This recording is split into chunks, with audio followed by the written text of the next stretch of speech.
Hey, my name is Timko. I'm a screenwriter and indie filmmaker. Today, I'm gonna explain 4 reasons why Willem Dafoe's Green Goblin, aka Norman Osborn, is such an effective villain.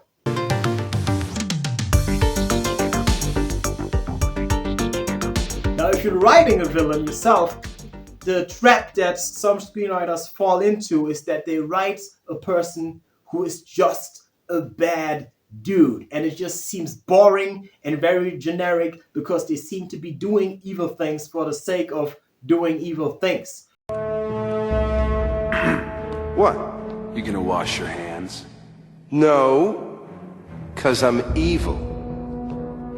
Which might work if you have like a compelling and interesting story, but you may be so in love with your protagonist that everything around your protagonist becomes boring, right? But you want this whole world to become interesting and not just one character. So why does Willem Dafoe and Spider-Man work? Well, the first thing that you should be doing is you cast Willem Dafoe, an amazing actor. Now, if you can't afford to cast this amazing actor, you want to write an interesting and compelling story. So the first thing about Norman Osborn is that he is a sympathetic villain. So before he starts doing evil things, we actually know who this character is and what he's about. We know exactly who he is, why he's doing what he's doing. When the story starts, we find out about, well, he's a businessman, right? And he's working on this thing, he's building his company, he's building this new technology. So we understand where he's coming from, what he's striving for. Norman, Mr. Osborn. Always a pleasure to have our board of directors pay us a little visit.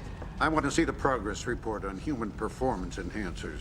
The second thing is why he's doing what he's doing, right? He is basically trying to build his company, and he's been building his company for a long time, so there are stakes. And it's important to him because he has to impress those investors. So we are somewhat invested because what he's trying to do is very hard and he can't do it by himself. And he has to overcome some struggle in order to accomplish his goal. Dr. Osborn, I'm going to be frank with you. I never supported your program.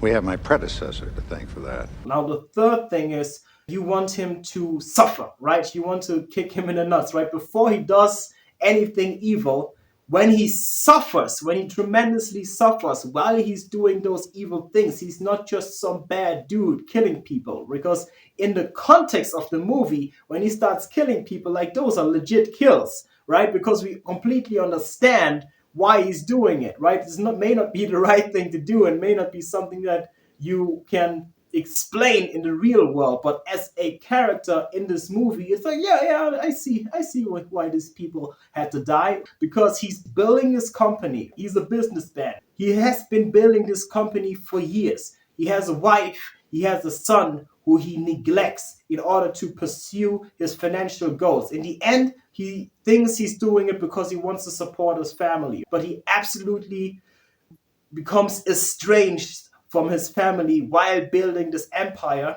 Then at the end of the day, his board members tell him, Norman, you out. The deal is off if you come with it. The board expects your resignation in 30 days. But you can't do this to me.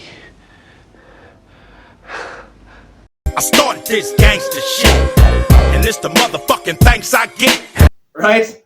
So it is soul crushing for him. It is so painful. He sacrificed everything. And at the end of the day, they kick him out.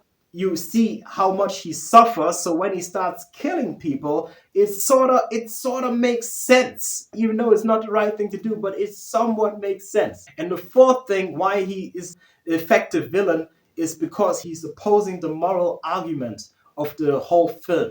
With great power comes great responsibility. Now, Spider-Man and Peter Parker, his thing is, I have to save people because I have the power to save people. Norman Osborn, his thing is, as soon as I get power, I will use these powers for egotistical reasons and kill my opponents so I can get my power back. So in order for Peter Parker to win, he has to defeat this villain who is using great power for egotistical reasons. And in the end of the day, Peter Parker wins and proving he has won the moral argument. So you always want to write a villain who opposes the moral argument of the story to have him be really effective.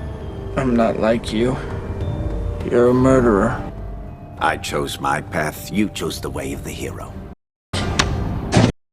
So think about who your character is, what your character wants. Make your villain suffer before he does anything evil. Make him suffer so when he starts doing evil, you really see like, yeah, I understand.